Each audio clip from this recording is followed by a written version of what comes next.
What's going on, everyone? Welcome back into the channel. If you missed me over the past 8 days, I just got back from my vacation in Iceland, so I actually just finished watching this Packers-Broncos game for the first time minutes ago. And man, I kind of wish I didn't watch it. The Packers losing to the, at the time, 1-5 Denver Broncos, now falling to 2-4, losing this game 19-17.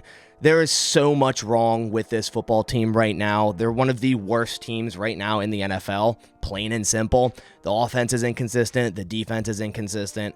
It's a very young, unexperienced team, and now they're 2-4. I thought a couple things may change after the bye week, and it simply wasn't the case. The offensive line was the same. It seemed the offensive scheme was the same inconsistencies, the slow start on offense, poor tackling on defense, poor running game on both offense and defense, flashed true again even after this bye week. I thought also this team would maybe get a little bit healthy after the bye week. That also wasn't the case. Jaire Alexander and Devondre Campbell still inactive for this game, whereas we kind of thought, going into that bye week, hey, we're going to start to get healthy. Yes, Aaron Jones came back, but, Jaire was still out, and that really hurt this defense because the Broncos were attacking Valentine, which we'll get into here in a second. And then Devondre Campbell being out is still hurting this Packers run defense game, which was very poor against a not great Broncos offense. So in this video, I'm going to give my instant thoughts and reaction to this game, break down my thoughts on the offense, defense, and just overall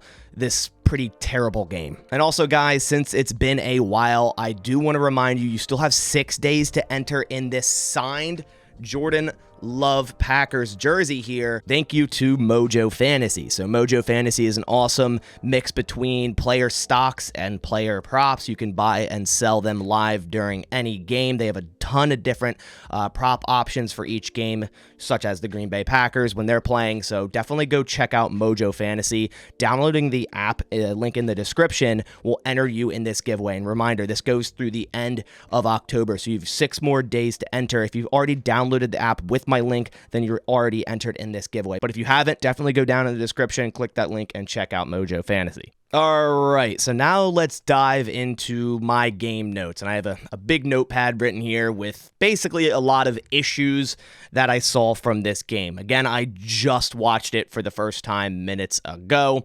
And the same things keep happening with this team that were issues before the bye week. The run blocking on offense is still abysmal. The interior of that offensive line is really, really bad right now. Even Elton Jenkins had a poor game, it looked like. Josh Myers had a poor game, got hurt a little bit. Zach Tom came in at center. They brought in Josh Nijman at right tackle. I think that was only for a drive.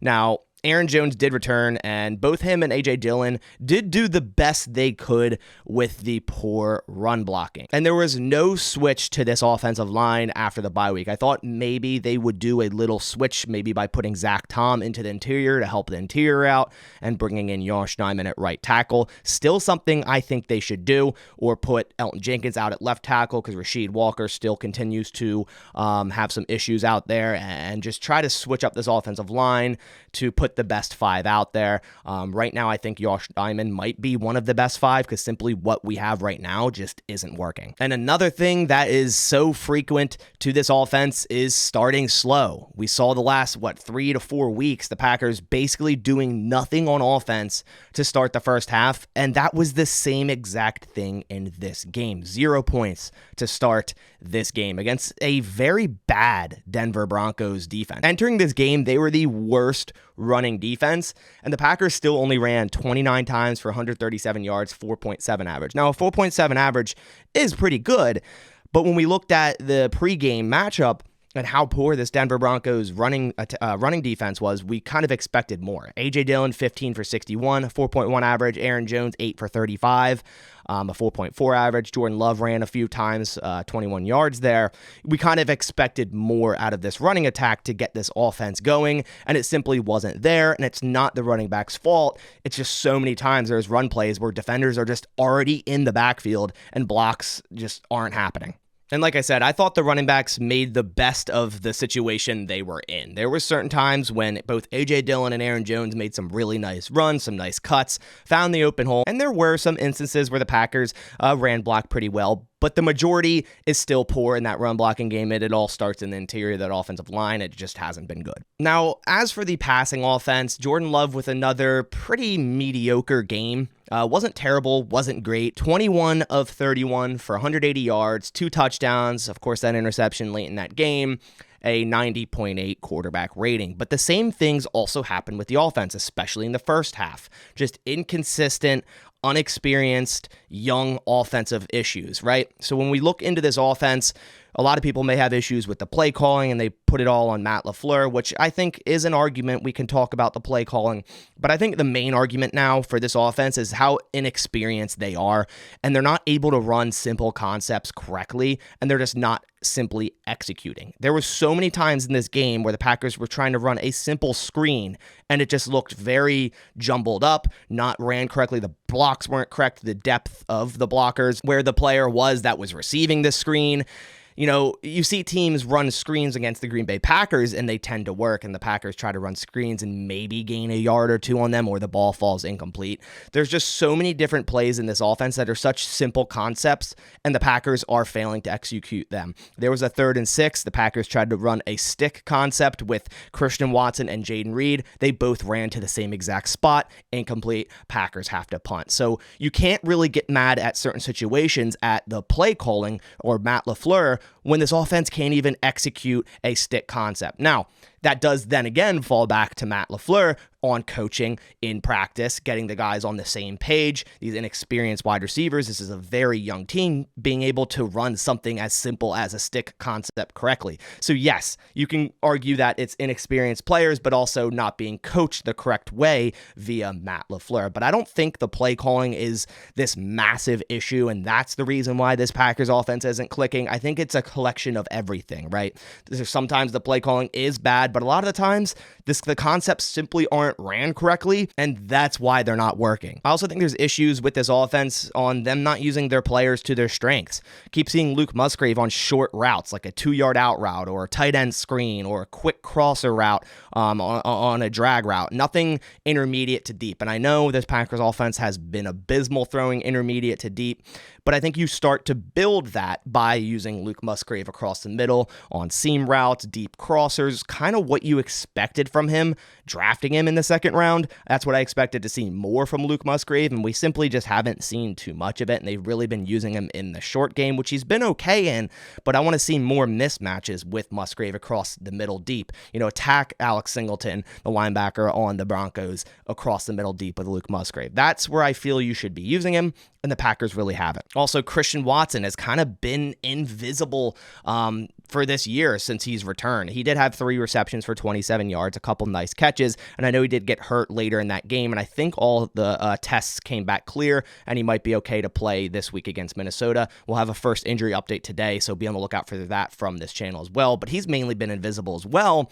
and we really haven't seen a simple 9-route deep shot to Christian Watson yet this year, which is kind of confusing to me, even though Jordan Love hasn't been good deep throwing the ball, but you still want to put that out there to keep the defense honest and tell them, hey, we can take this deep shot and it can work with Christian Watson. They really haven't done that with him. A.J. Dillon was the leading receiver for the Packers offense, which you cannot have 2 receptions for 34 yards. That was the leading receiver for the Green Bay Packers. This passing offense has not been in rhythm. It's not been good. Romeo Doubs, 2 for 30, the touchdown. Jaden Reed, 3 for 21, the touchdown. Both of the Packers' touchdowns were kind of improbable plays, right? The touchdown to Doubs, grabbing the ball out of Pat Surtain's hands and fighting for it, probably should have been an interception.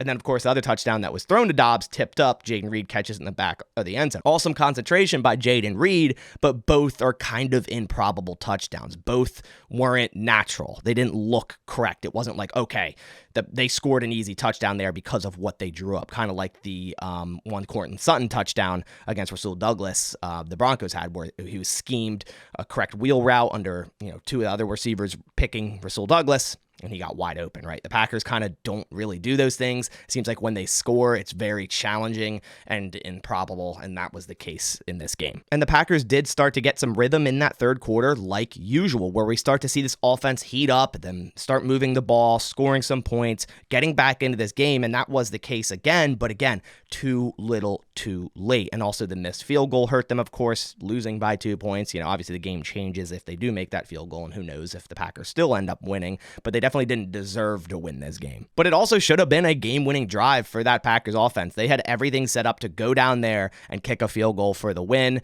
Then more penalties happened. They got backed up again, and then Jordan Love throws a dumb throw into double coverage, which we've seen a lot this year, over the right side, and it's intercepted by Locke on the Denver defense, where we see A.J. Dillon wide open in the flat right next to Jordan Love. And yes, I think it was 3rd and 20 or something of that sort, but A.J. Dillon would have picked up at least 10 or 15 there. Then maybe you have a chance at a long field goal or going for it on 4th down, keeping your team in the game and not simply just throwing an interception and game over. So there's definitely been some decision-making issues with Jordan Love, still having some inaccuracy issues. Like I said, it wasn't a terrible game by Jordan Love, but again, this offense hasn't really been helping him. The plays aren't ran right. The plays aren't called right. They can't run simple concepts. The run blocking's been poor, so you can't really start with that early in the game, and you're going 3 and out multiple times every single game to start.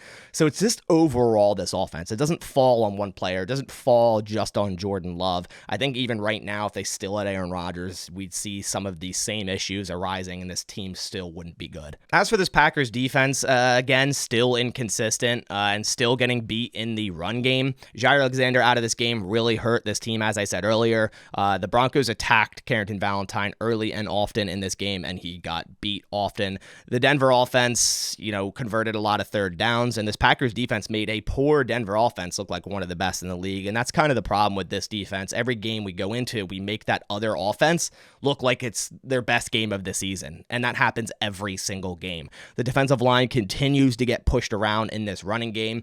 The Denver Broncos ran 25 times for 145 yards and a 5.8 average. So every time they hand the ball off, they're getting nearly 6 yards. So 2 plays, that's a 1st down. This run defense has not been good this season. Javonte Williams, 15 for 82, 5.5 yards. Julian McLaughlin, 5 for 45, 9.0 average. Run defense has been bad. Running offense has been bad. The Packers simply are losing in the trenches. I did think the pass rush still looked pretty good. Now, although they only got 1 sack, and that was Preston Smith, I still think they were getting enough pressure on Russell Wilson. They do need to clean up some things where they just need to finish the play and get Russell Wilson on the ground. I know he's good at escaping the pocket, escaping pressure, but they did pressure him a decent bit. Looking at it now, they actually pressured him 15 times, which is a good amount. I thought a couple players that looked really good on the defense was Devontae Wyatt until he got hurt. Hopefully we get an update on him today. And also Rasul Douglas. I think Rasul Douglas has been very consistent so far this year, and I thought he had a good game. Now, he did give up the touchdown to Sutton on a pick route, but there's really nothing he can do there. The Denver Broncos just ran it really well, and he got picked by his own defenders and the Broncos receivers. It was a very well-designed play. I don't really put that on Rasul Douglas that much, and I thought he's been pretty good this year so far, and probably one of the most consistent defenders on the team. I also saw Anthony Johnson Jr. got some snaps. I would like to see more of that going forward. Darnell Savage also went out of this game, I think, with re-aggravating his calf injury, so we'll get an update on that today, hopefully. So hopefully going forward, we see more Anthony Johnson Jr. I think they got to do something back there. I don't think John Owens is really the answer if Savage is out for a long period of time. Rudy Ford still has looked pretty good. And as for some other defenders that I thought have looked pretty poor, Keyshawn Nixon has been pretty poor, so we'll see if the Packers start to switch some things up in the cornerback room when Eric Stokes is ready to return. Hopefully he is this week, so we'll see what they do there. Maybe moving Jair into the slot if he's ready to go, and have Stokes and Rasul on the outside. But man, there is a lot wrong with this Packers team right now. Right now, they actually hold the 7th overall draft pick, and something's got to change. There's just simply nothing working on offense early in every single game, and I thought that would change going into this game after the bye. We learned that Matt LaFleur doesn't script his first 15 plays. He actually scripts based off concepts he likes, which is insane. The West Coast offense, it's a staple to script the first 15 plays, and I think it would really help this offense to have that kind of set up and get in rhythm with your young team, but I guess that still didn't change. I'm not exactly sure, but just wild to learn that a couple weeks ago. Just that the Packers are doing that, and probably is the reason why they're starting so slow. They do have a tough stretch coming up. They do have a couple home games versus Minnesota this week, then against the Rams, then at Pittsburgh, then versus the Chargers. So a tough schedule coming up, and Detroit and Kansas City after that. So we'll see how this stretch goes for the Packers week 8 through week 13. There's a lot of tough games, and the Packers could very well, lose a lot of those games, and we could see more and more of the same issues happening on this team. But that about does it for this video. Those are my instant thoughts and reactions to this game. Like I said, I just watched it for the first time, probably the last time I'm going to watch it. Don't really feel the need to go and rewatch that game. The Packers lost to the 1-5 at the time Denver Broncos, and they are right now one of the bottom teams in the NFL. But that about does it for this one. I'll catch you on the next one. I appreciate you guys for watching. I'm back, so we'll get a ton of content this week heading into the Minnesota game. I appreciate you guys watching. I'll catch you on the next one, and as always, go Pack Go.